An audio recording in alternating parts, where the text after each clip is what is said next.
Film की शुरुआत में हम ली मैन नाम के एक आदमी को देखते हैं जो अपने दोस्त के साथ बैंकॉक शहर में रहता था। ये दोनों पेंटर हैं। वे बहुत अच्छी पेंटिंग बनाते थे। यूएन अपने दिमाग से बहुत अच्छी पेंटिंग बनाती थी, लेकिन ली उससे भी तेज था। वह हर प्रसिद्ध चित्रकार की नकल करता था। इन कामों में उनका मन बहुत अच्छा लगता था। वह किसी भी पेंटिंग को देखने के बाद उस तरह की पेंटिंग बना लेते थे। हालांकि उनकी पेंटिंग्स को प्रदर्शनी में हिस्सा नहीं मिला, क्योंकि हर कोई कहता था कि उनकी पेंटिंग्स किसी और की कॉपी है। एक दिन जब वह शाम को घर जाता है तो वह यूएन और उसके मैनेजर की बातें सुनता है, जहां मैनेजर यूएन से कहता है कि अगर तुम सफल होना चाहते हो तो तुम्हें ली के साथ काम करना बंद कर देना चाहिए, क्योंकि उसके बारे में सभी जानते हैं कि वह पेंटिंग्स की कॉपी बनाता है। लेकिन वह जवाब देती है कि मैं ली के साथ काम करना बंद नहीं कर सकती। जाना है तो जाओ। एक दिन उनकी पेंटिंग्स को प्रदर्शनी में हिस्सा मिल जाता है, जहां लोग यूएन की पेंटिंग्स को काफी पसंद करते हैं। लेकिन ली की पेंटिंग्स को कोई पसंद नहीं करता। तभी वहां एक आदमी आता है जो ली की पेंटिंग्स का बहुत अपमान करता है। वह कहता है कि ये कैसी पेंटिंग है, ये सब नकल करके बनाए गए हैं। इस पर यूएन को काफी गुस्सा आता है। वह उस आदमी पर शराब उड़ेलकर उसे बाहर फेंक देती है। फिर ली तुरंत उस आदमी के पीछे चला जाता है ताकि वह यूएन के व्यवहार के लिए उससे माफी मांग सके। उसके पास जाकर पता चला कि उस आदमी ने जानबूझकर यह सब किया है। वह ली से अकेले में मिलना चाहता था।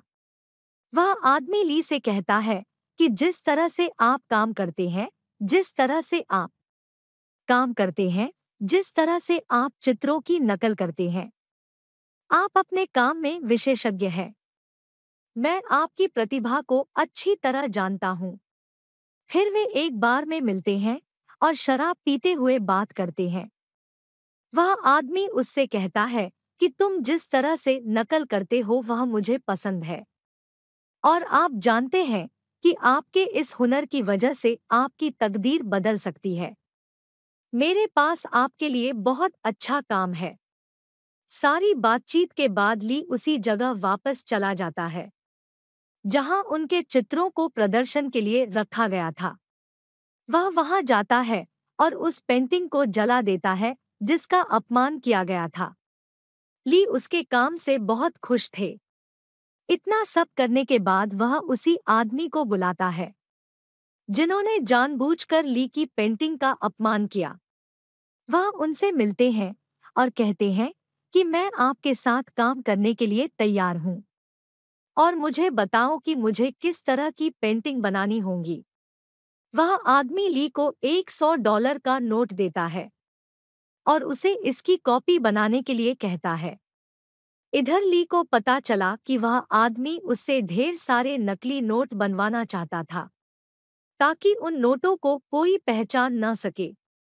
उनका कहना है कि हम इतने नकली नोट नहीं छाप सकते, इसलिए मैं आपकी प्रतिभा का उपयोग करके सफल हो सकता हूँ। मैं आपको इस काम में अपनी टीम का हिस्सा बनाना चाहता हूँ। यह सुनकर ली थोड़ा चिंतित हो जाता है, क्योंकि यह काम गैरकानूनी था। लेकिन जब उसे लगता है कि इतना सब होने के बाद भी वह ढेर सारा पैसा लेकर खेलने वाला है, इसलिए वह इस काम को करने के लिए राजी हो जाता है। इन सब बातों के बाद जब ली अपने घर वापस जाता है, वह देखता है कि यूएन ने भी घर छोड़ दिया था, क्योंकि ली द्वारा जलाई गई पेंटिंग के लिए यूएन को भुगतान करना था। अगले दृश्य में हम देखते हैं कि ली उस व्यक्ति के साथ एक निजी विमान में है। वे दूसरे शहर जा रहे थे। ली उस आदमी से कहता है कि मैं तभी वापस आऊंगा जब मैं खूब पैसा कमाऊंगा। मैं तभी यूएन जाऊंगा।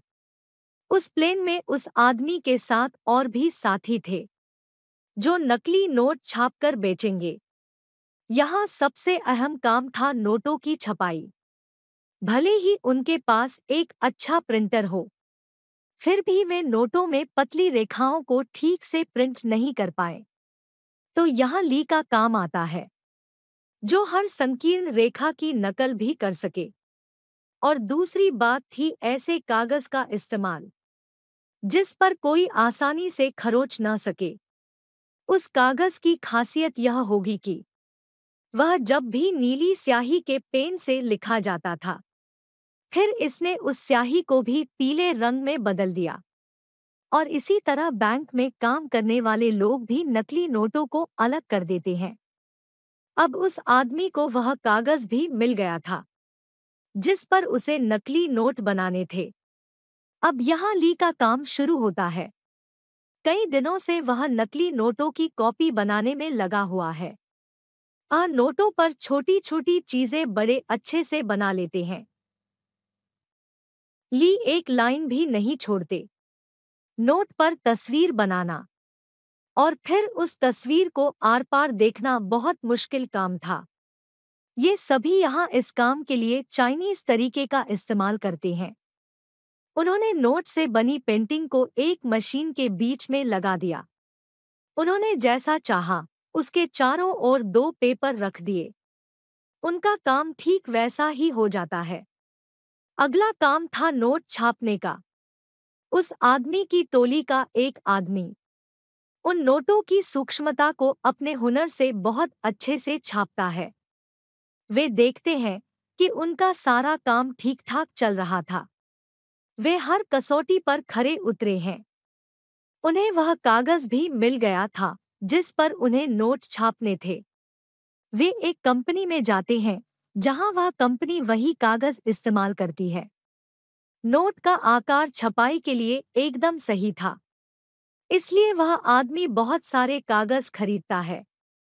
यहाँ कोई उन पर शक नहीं कर सकता था, इसलिए सभी का कहना है कि उनकी कंपनी किताबें छापने का काम करती है, इसलिए वे इस पेपर को खरीदना चाहते हैं। अब वह कागज भी उनके पास पहुंच जाता है। इन्होंने काफी संख्या में नकली नोट बनवाए थे। ये अपना काम स्क्रैप शॉप के जरिए शुरू करते हैं और ये अपने कई ग्राहकों को नकली नोट डिलीवर करते हैं। 6 महीने तक ली नकली नोट छापने वाले शख्स के साथ बिजनेस करता है। अब वह ली का बॉस बन गया था। उसके बाद ली अपने शहर वापस आ जाता है और अपने दोस्त यूएन के घर जाता है, क्योंकि उसके पास उसका कुछ था कि वह लौटाने गया था। वह यूएन से वहां नहीं मिलता है। वह उस चीज को रखता है और वापस आता है। यह सब देखकर वह आदमी ली से कहता है कि तुम कायर हो। तुम एक लड़की से डर गए, मेरी हिम्मत तो देखो। अपनी हिम्मत दिखाने के लिए वह वहां मौजूद पुलिस अधिकारी को गोली मार देता है। वह ली को गोली मारने के लिए कहता है, लेकिन वह डर गया था, इसलिए डर के मारे उसने गोली नहीं चलाई। लेकिन उस आदमी ने सभी पुलिसकर्मियों को मार डाला। लेकिन ली की आंखों के सामने जो कुछ भी हो रहा था, वो इस वजह से काफी परेशान था। ली अब सोचने लगा कि उसका बॉस कितना पागल आदमी है, जो अकारण किसी की हत्या कर सकता है। वह सोचता है कि वह सिर्फ उसके साथ काम करना चाहता था। ली इन सब बातों से बहुत परेशान थे। इसके बाद कहानी में हमें एक और आदमी दिखाई देता है, जो एक पुलिस अधिकारी था, जो नकली नोटों की जांच करता था। उस अधिकारी को इसलिए बुलाया गया क्योंकि पुलिस को यह पता चल गया था, शहर में पिछले कुछ दिनों से कई नकली नोट छापे जा रहे हैं। वह अधिकारी इन सब के बारे में पता लगाने के लिए शहर के सबसे बड़े अधिकारी से मिलता है। ये दोनों अपनी असली पहचान छुपाते हैं। वे नकली नोटों को खोजने के लिए एक मिशन पर जाते हैं। बहुत सारे लोगों से मिलने के बाद आखिरकार उन्हें उस आदमी से मिलने का मौका मिलता है, जिनके साथ ली काम करते थे, यानी ली के बॉस। वे दोनों उस जहाज पर पहुंचे जहां वे उससे मिलने जा रहे थे, लेकिन वह वहां नहीं था। वास्तव में ली के बॉस के आदमी वहां थे। वे दोनों अधिकारियों को जानने के लिए उनकी बहुत छानबीन करते हैं, लेकिन वे उनकी सच्चाई नहीं जानते। इसलिए ली के बॉस के आदमी उन पर भरोसा करते हैं और उन्हें अपनी टीम में शामिल करते हैं। दूसरी ओर ली अपने बॉस के पास जाता है और वह कहता है, सॉरी, मैं अब तुम्हारे साथ काम नहीं कर सकता। मैं आपकी टीम छोड़ रहा हूँ और मैं जल्द ही तुम्हारे लिए एक आदमी ढूंढ लूंगा जो तुम्हारे साथ काम करेगा और पेंटिंग भी बनाएंगे। ली के बॉस इससे सहमत है और कहता है, ठीक है, जाना है तो जा सकते हो। इस तरह काफी समय बीत गया। हम देखते हैं कि ली के बॉस के आदमी पूरी दुनिया में फैल गए हैं और नकली नोट फैलाने का काम कर रहे हैं। इस काम से उन्हें अच्छी खासी कमाई हो रही थी और साथ ही साथ उनके नोटों की मांग भी बढ़ती जा रही थी। शहर का एक डॉन भी नकली नोट खरीदना चाहता था, इसलिए वह ली के बॉस को बुलाता है ताकि वह उससे नकली नोट खरीद सके। लेकिन यहाँ हमें एक बात और पता चली कि काफी समय पहले डॉन ने ली के बॉस के डैड को मार डाला था। ली का बॉस यहाँ डॉन को नकली नोट देने आया था, लेकिन वह उसे भी मारना चाहता था। वह अपने पिता की मौत का बदला लेने आया था, इसलिए वह ली को भी अपने साथ यहाँ ले आता है और कहता है कि तुम्हारी जैकेट में जो बम है उसे फोड़ दो। लेकिन बेचारे डरे हुए ली ने ऐसा करने से मना कर दिया। लेकिन कुछ ही देर बाद बाहर कार में जोरदार धमाका हुआ। तभी वहां गोलियां भी धू-धू कर जलने लगती हैं। इस विस्फोट में डॉन और उसके सभी लोग मारे गए, लेकिन इस धमाके में एक लड़की बाल-बाल बच गई, जो डॉन के साथ काम करता था। वह डॉन को बताती थी कि नोट असली है या नकली। वह लड़की भी ली और उसके बॉस के साथ काम करने लगी। इस तरह ली भी उस लड़की के बहुत अच्छे दोस्त बन जाते हैं। ली के बॉस का काफी समय काम करने में बीतता है। अब वो लोग अपने काम से लंबा ब्रेक लेते हैं, यानी उन लोगों ने कुछ समय के लिए अपना काम बंद कर दिया था। ली अपने बॉस के साथ फिर से अपने शहर आ गया था। वह यूएन के घर जाता है। वह देखता है कि यूएन एक बहुत प्रसिद्ध चित्रकार और कलाकार बन गया था। वह अपनी 1000 से ज्यादा पेंटिंग बेच चुकी थी।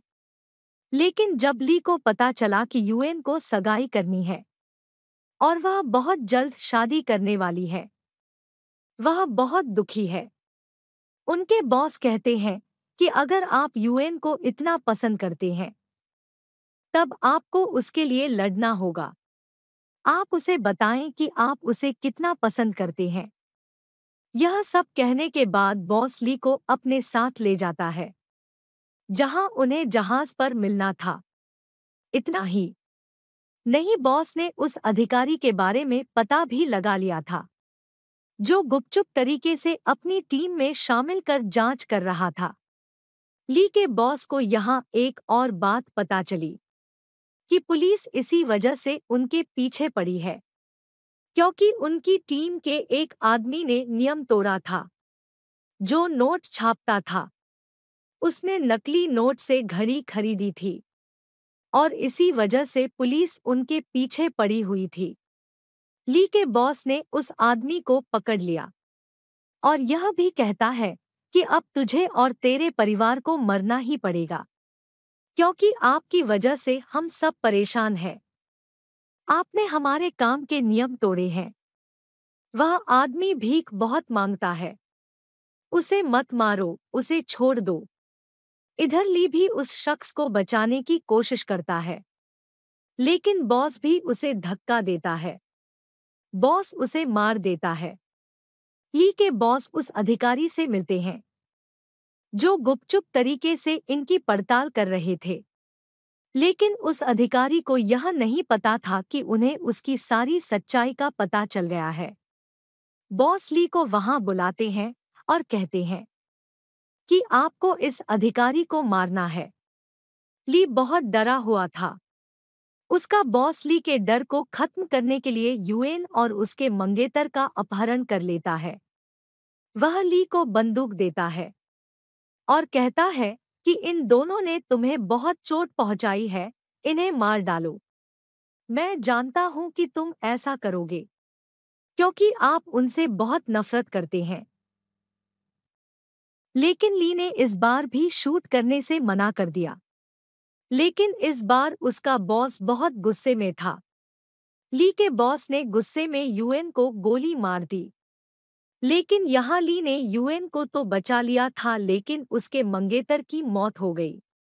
इधर डॉन के साथ मौजूद लड़की ली को बचा लेती है क्योंकि वह जानती थी कि बॉस अब ली को मार डालेगा। तो यहाँ वह सबको गोली मारती है। इस लड़ाई में ली के बॉस के सभी आदमी मारे गए और अंत में ली ने अपने बॉस को भी गोली मार कर मार डाला। अब यहाँ से वह लड़की ली को एक होटल में ले जाती है।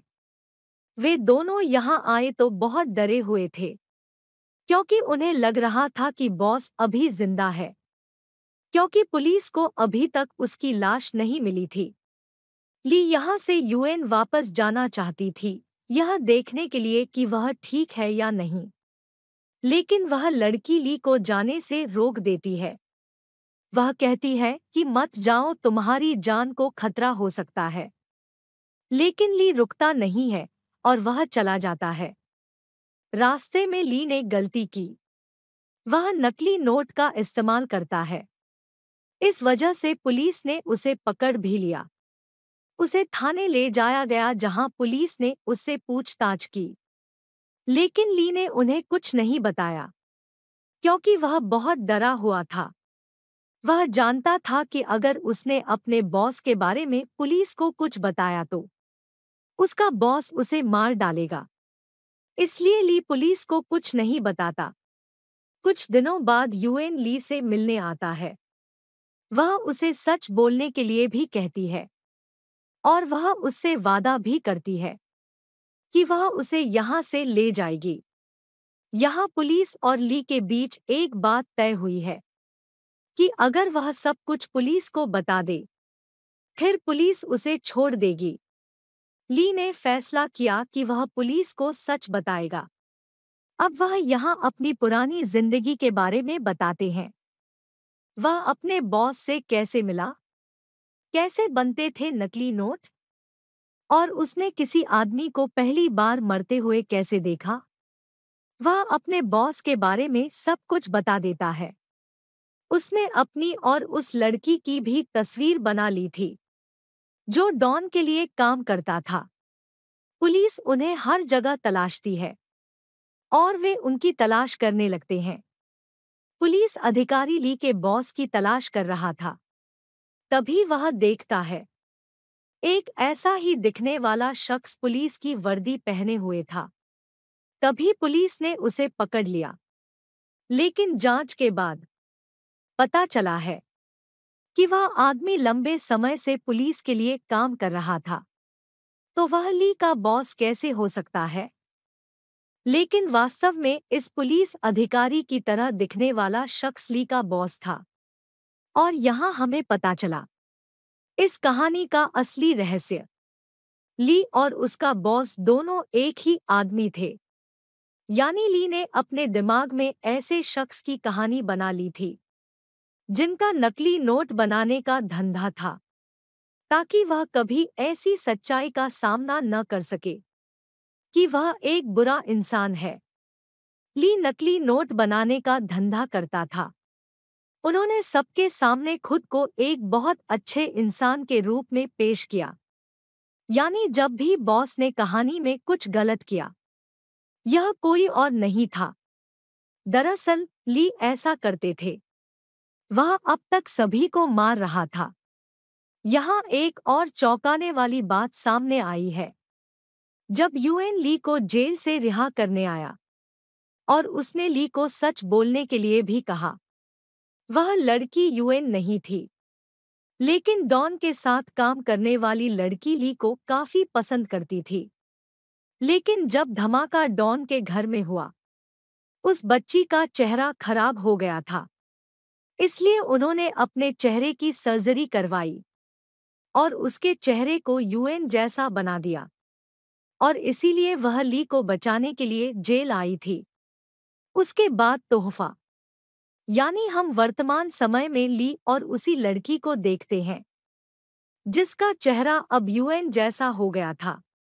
वह यूएन बनकर अपना जीवन व्यतीत कर रही थी। जब लड़की उससे पूछती है, क्या आप मुझे पसंद करते हैं?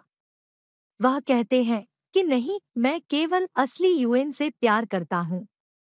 अगले दिन वे दोनों नाव पर शहर से भाग रहे थे, इसलिए पुलिस उन्हें कभी पकड़ नहीं पाई। यहाँ रास्ते में लड़की बताती है कि मैं घंटों से यहाँ जहाज पर घूम रहा हूँ। हम अभी भी इस शहर में हैं। वो कहती है, ली, अगर तुम मेरी नहीं तो किसी की नहीं हो, तब मैं तुम्हें और अपने आप को मार डालूंगा। फिर पुलिस ने भी उनका पीछा किया और उन्हें यहाँ घेर लिया, लेकिन उनकी नाव में यहाँ विस्फोट हो जाता है। उस विस्फोट में ली और लड़की दोनों की मौत हो गई थी। अंत में हमें दिखाया गया है कि पुलिस यूएन जाती है। जब यूएन ली की तस्वीर देखता है, उसे याद है कि ली उसका पड़ोसी था। यहाँ यह पाया जाता है, ली और यूएन के बीच कभी कोई संबंध नहीं रहा। ली ने सारी कहानियां अपने दिमाग में बना ली थी कि वह यूएन को पसंद करता है। यूएन के साथ उसका कभी कोई संबंध नहीं था, और इसी के साथ फिल्म की कहानी यहीं खत्म हो जाती है।